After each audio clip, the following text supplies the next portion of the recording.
ধুনীয়াকে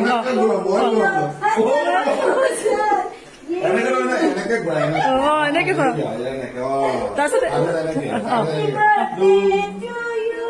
ডিলেটেড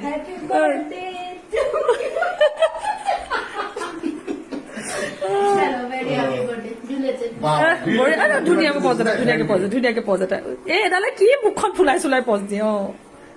আপোনাৰ ভায়েক লাগিছে